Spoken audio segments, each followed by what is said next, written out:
কি হলো, খেয়ে নে। আজকে মাম্মাকে খাইয়ে দিতে হবে।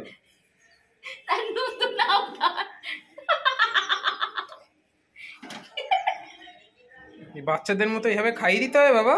একটা বড় ঝিনুকের জোগাড় করো, চামচ দিয়ে এতক্ষণ ধরে পাচ্ছি না, খবর ধরে গেল।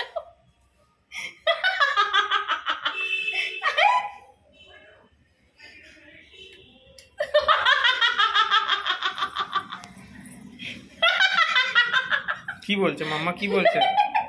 খেয়ে নাও বাবা, বাবাকে পাখিটা খেয়ে নাও, তাড়াতাড়ি খেয়ে নাও, ঝটপট চকত চকত করে খেয়ে নাও তো।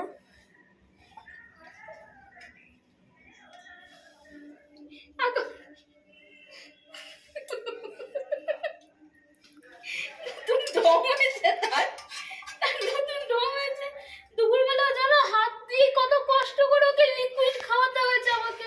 ও দই ভাত জল দিয়ে লিকুইড করে ফেলেছি। দেখো দেখো মুখটা খুলে নিচ্ছে, যে খাবে না সেটাও নয়, সে খাবে কিন্তু খাইয়ে দিতে হবে। হ্যাঁ দেখো মুখ প্রথমেই খুলে নিচ্ছে আ করে। রাত্রেবেলা যে দেখলে বেরো গেছে না, আমি চামচ নিয়ে আসি, এরকম টপল চামচ একটা ঝিনুক হিসেবে গলায় ঢেলে দাও।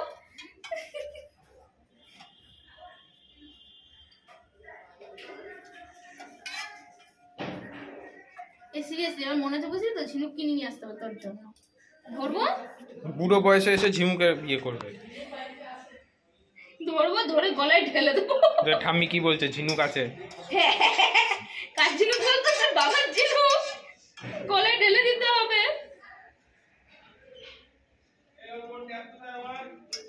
আবার দেখো পোজ দিচ্ছে, তাকিয়ে তাকিয়ে। আমার প্রেস্টিজের পাঞ্চার করে দিচ্ছে ভিডিও তোরে। প্রেস্টিজের সিটি বেরিয়ে যাচ্ছে। কি রে বাবা তাই? দুদিন পর আমি বিয়ে করব, এই অবস্থা আমার। তুই বাচ্চাদের মতন করবি তো তোর হবে না? এতদিনের বাগে পাইছি তোমারে। দেখো দেখেছো, পুরোটা কিন্তু খেয়ে নিল। প্রথমে পুরো নাটক দেখালো সে খাবে না, যখন তাকে খাওয়া দিয়ে নিলাম সে পুরো খেয়ে নিল।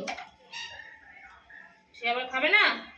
ঠাম্মি বলছে ঘন্টু রাগ করেছে, ঘন্টু খাবে না। ওই দেখো, আসো একটুখানি আছে,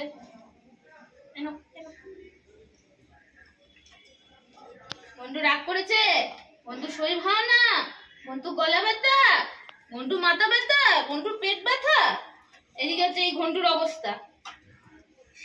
ঝিনুকে খাবে? সিরিয়াসলি তাই? ভুল করলাম, প্রথমে ঝিনুকটা বের করে নিলে ভালো হতো, তাড়াতাড়ি আরো খাওয়ানো হয়ে যেত।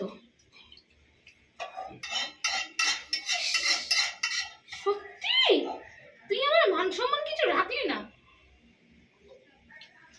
বন্ধুদের সাথে তো রাস্তায় বেরোলে আড্ডা মারা তো বন্ধ হয় না। আজকে যে গেছে রাস্তায় গেছে, দুজন দুজনের সাথে চুমাচুটি করে এসছে। একজন ওকে দেখে শুয়ে পড়েছে, তাকে ডলে দাও। অন্যদিন যেরকম লোকের কাছে আদর খেয়ে আসে সেরকম কাহিনী, লোক সেভাবে করে আসেনি ওর কাছে আজকে। যেই দেখেছে সেই দেখে পালিয়েছে। কেন? ওই যে বাবা গো, আমার ভয় করে, এই ছেলে গলার টুপি ধরে চলে যাচ্ছে তো ভয় করে। দেখি, দাঁড়ান স্যার, আপনার মুখ ধোয়া হবে, দাঁড়ান। মুখটা হাতটাও ধুয়ে দাও। এই হাত পা আবার ওর মধ্যে ঘোরাচ্ছিস।